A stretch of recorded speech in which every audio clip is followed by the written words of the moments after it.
Cocoa Cola. दुनिया में ऐसा कोई और प्रोडक्ट नहीं है जो इतने लोगों तक पहुंचता हो।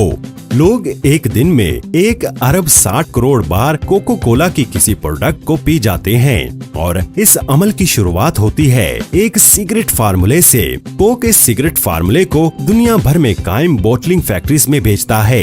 कोक की पूरी दुनिया में 900 बॉटलिंग फैक्ट्रीज मौजूद हैं, जिनमें से पाकिस्तान में 11 काम कर रही हैं। ये तादाद बहुत ज्यादा है। रफ्तार हैरान करने वाली है। 670 अरब डॉलर। ये आलमी non alcoholic ready to drink beverage industry हर साल इतनी ही लागत का कारोबार करती है, जबकि पाकिस्तान में इसका कारोबार 3 अरब डॉलर का होता है। इस कारोबार में कोको कोला ही ऐसी सबसे बड़ी कंपनी है जिसकी मौजूदगी पूरी दुनिया में है। कोको कोला की पूरी दुनिया में रोजाना तकरीबन 80 करोड़ सर्विंग्स कंज्यूम होती हैं। पाकिस्तान और इंडिया में तकरीबन हर शख्स एक साल में 12 से 38 सर्विंग्स कंज्यूम करता है। कोक बनाने का फार्मूला, जिसे बेवरेज कॉन्सेंट्रेट कहते हैं, बहुत आम है। दुनिया में जितनी भी कोक की बॉटलिंग फैक्ट्रीज हैं, उन्हें सिर्फ शिपिंग के जरिए यही कॉन्सेंट्रेट भेजा जाता है। पर कोक कंपनी ये नहीं बताती कि इस कॉन्सेंट्रेट को बनाया कहाँ जाता है और ना ही वो इसका फार्मूला किसी को बताते हैं। दरअसल ये एक ऐसा राज है जो दुनिया में सबसे ज्यादा पोशीदा है।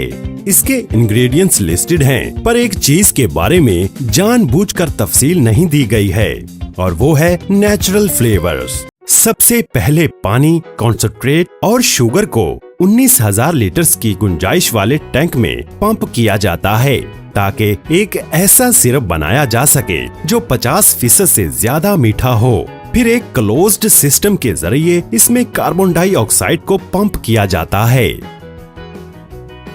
जिसके बाद बारी आती है शीशे की बोतलों को बनाने की। शीशे की बोतलों को बनाने के लिए सबसे पहले 75% रेत, 15% सोडियम कार्बोनेट, 10% लाइमस्टोन सोडा और कुछ रिसाइकल्ड बोतलों को मिक्स करके रॉ मटेरियल बनाया जाता है और इस मटेरियल को 1500 से 1800 डिग्री सेल्सियस पर गर्म किया जाता है। इसको तब तक गर्म किया जाता है जब तक ये पिघलकर गिलास बनाने के लिए तैयार न हो जाए।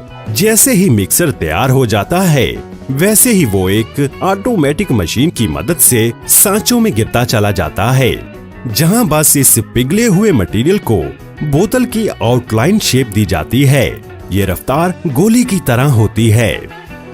दूसरे मरहले में बोतल की आउटलाइन शेप को एक दूसरे सांचे में डाला जाता है और एक मशीन हवा का इस्तेमाल करके इन सांचों में हवा भरती है, जिससे ये आउटलाइन बोतल अपनी असली शेप में आ जाती है, जैसा कि आप अपनी स्क्रीन पर देख रहे हैं। जिसके बाद इन गर्म बोतलों को एक मशीन की मदद से ठंडा कर लिया जाता है।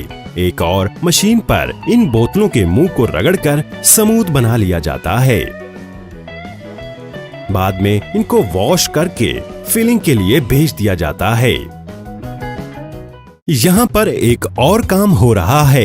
एक मशीन में पहले से यूज की गई बोतलों को दोबारा फिल करने के लिए लाया जाता है, जहाँ ये मशीन इन बोतलों को अच्छी तरह से साफ कर देती है, यहाँ तक कि बोतल के अंदर मौजूद सिगरेट स्ट्रॉ और बहुत सी दूसरी चीजों को भी बाहर निकाल देती है। हर बोतल इस मशीन के अंदर 18 मिनट तक रहती है। ये वॉशर हर घंटे 62,000 बोतलों को साफ कर सकता है।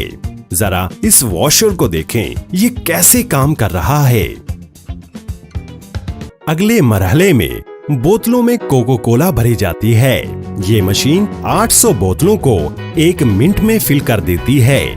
यहाँ सबसे मुश्किल काम प्रेशराइज्ड बेवरेज को बोतलों में जल्द से जल्द भरने का है। अब हम इस मरहले को स्लो मोशन में देखते हैं। यहाँ 250 ml वाली बोतल को भरा जा रहा है। बाज दफा शीशे की बोतल फिलिंग के दौरान ही फट जाती है। बोतल में भरी जा रही कोको कोला बहुत ठंडी होती है। फिलर की रफ्तार इतनी तेज होती है तो लगता है जैसे ये कोक बोतल से बाहर आ जाएगी। और इस प्रेशर को दबाकर रखने का काम करती हैं कैप्स। फैक्ट्री में मौजूद कन्वेयर सिस्टम की लंबाई 3 किलोमीटर से भी ज्यादा होती है। आखिर इतनी लंबी कन्वेयर की जरूरत क्यों पड़ती है? ताकि अगर कुछ स्टेशंस की रफ्तार आहिस्ता हो जाए या फिर वो खराब हो जाएं, तो बफर बनाया जा सके। कन्वेयर सिस्टम के कुछ हिस्से बैकअप के दौरान होल्डिंग एरिया बन जाते हैं। जब बैकअप का मसला हल हो जाता है तो होल्डिंग एरिया को रिलीज कर दिया जाता है और बोतलें फिर से अपना सफर शुरू कर देती हैं। बैकअप की वजह से जिस एरिया पर असर पड़ सकता है वो है लेबलर मशीन। आज सब कुछ ठीक चल रहा है, फिर एक कन्वेयर की मदद से इन बोतलों को पैकिंग के लिए भेज दिया जाता है और अब ये फैक्ट्री के सबसे अजीब सफर पर आगे बढ़ती हैं। ये है स्पाइरल कन्वेयर। स्पाइरल बोतलों को 5.5 मीटर की ऊंचाई तक ले जाता है। एरियल कन्वेयर की वजह से फैक्ट्री में जगह की बचत हो जाती है। जब पैलेट 7वीं लेयर तक पहुंच जाता है तब इसको रैप कर दिया जाता है और पैकिंग के बाद इनको हम और आप तक पहुंचाया जाता है। क्या आप जानते हैं कि कोको कोला की 1 लीटर वाली बोतल बनाने में कितना पानी इस्तेमाल होता है? वाटर फुटप्रिंट की रिपोर्ट के मुताबिक 1 लीटर की कोक बोतल बनाने में कम से कम 9 लीटर पानी इस्तेमाल होता है, यानी बोतल को वॉश करने और फार्मूले में यूज करने में। जिसकी वजह से बहुत से ममालिक में एहतजाज भी किए गए कि जहां ये फैक्ट्री होती है वहां की जमीन सूख जाती है, जिसके नतीजे में अब उन्होंने 27% पानी के इस्तेमाल में कमी कर दी है। तो दोस्तों, आपको कैसी लगी कोको कोला की फैक्ट्री? हमें कमेंट सेक्शन में जरूर बताइएगा और आपको अगर वीडियो अच्छी लगी है तो इस वीडियो को लाइक कर दें। आपके लाइक करने से हमें बेहद खुशी मिलती है और अभी तक जिन्होंने हमारे चैनल